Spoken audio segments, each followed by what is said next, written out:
Hello, this is Catherine Dubberly, the Answer Lady. Let's work on some decreasing across the row.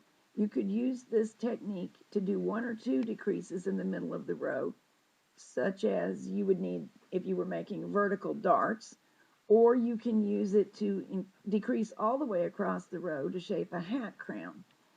You might possibly use it in some instances if you were creating a waistband to help with hip shaping. So let's see how this is done. Let's do some decreasing across the row. I'm going to transfer every fourth stitch to the next needle over and leave the empty needles out of work from this point. You might do this possibly if shaping a waistline.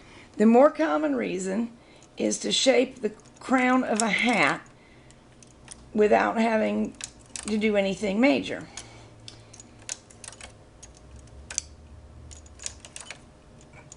All right, I've got every fourth needle transferred to the next needle over, every fourth stitch that is, and now we need to move them together to get rid of all those spaces. You can start anywhere, but I think it's most efficient to start in the middle, moving together. This is going to produce the equivalent of knitting two together in hand knitting, where two stitches end up on one needle. They will in fact be knitted together with the next pass of the machine. Now look what happened here. I've stretched those as far as I can. So in order to get some slack, I'm going to need to move these in progressively before I can fill in this space. I'm going to need to move these in.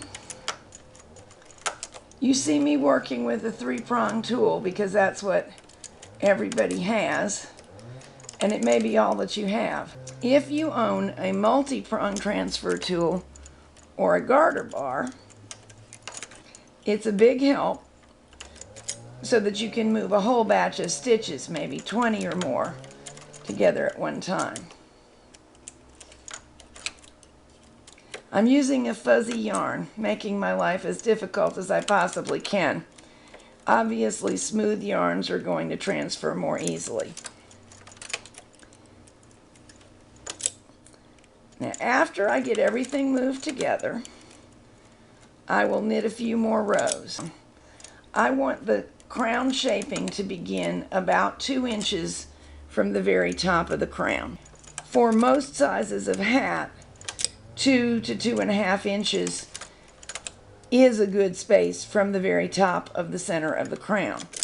In this bulky yarn, I am getting 6 rows per inch.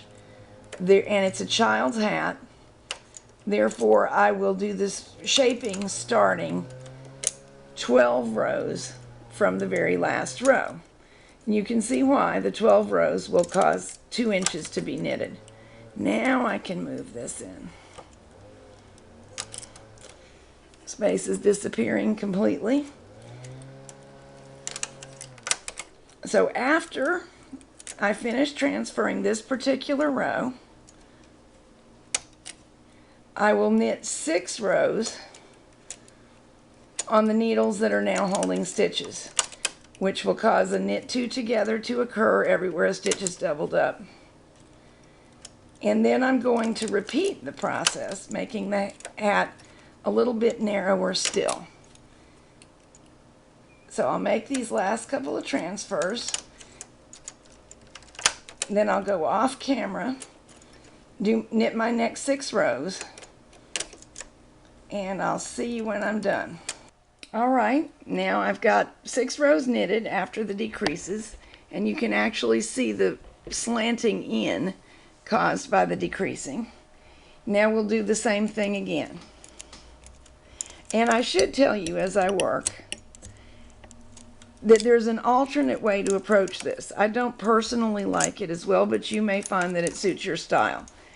I could, right now, before transferring these stitches, scrap off on waste yarn, definitely using a contrasting color. In this case, black or red, something that doesn't appear in my main yarn at all. And then I could, from that waste yarn, hang the live stitches of the main yarn back on in the order I want them. The same thing I'm going to achieve by moving these together now. Moving them over.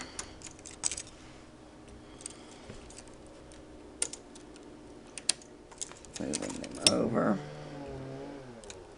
Sorry, I jiggled the camera with that move. I'll do this one off camera. Simply move these in so that no gaps remain. I think you get the idea. What I've given you here is a rule of thumb, about 2 to 2.5 inches of knitting involved in the decreasing. You can figure it out very specifically if you want to. Such things as hat calculators exist, but I'm usually quite happy with my generalized shaping methods. It reduces the bulk at the crown so much that the gathering effect that you get from taking all the stitches off and gathering them is quite minor.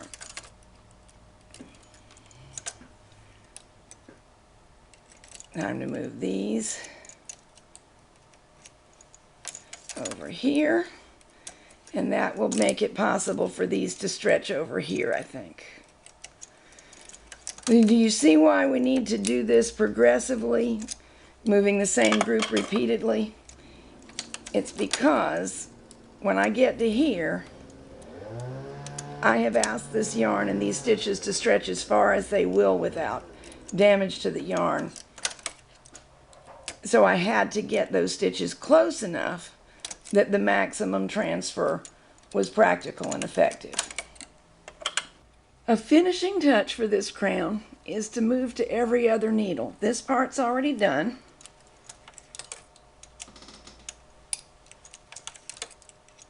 We're going to move the remainder of the stitches to be just every other needle and knit a row like that.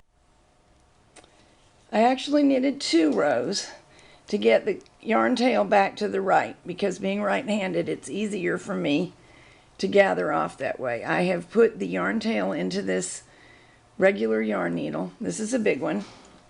And I'm going to pick up each stitch onto the needle. I'll be better framed here in a minute for you.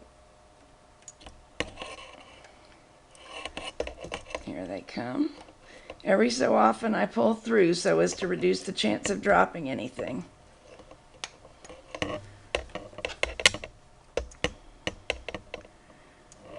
Now when we gather this crown in, there will be very little bulk.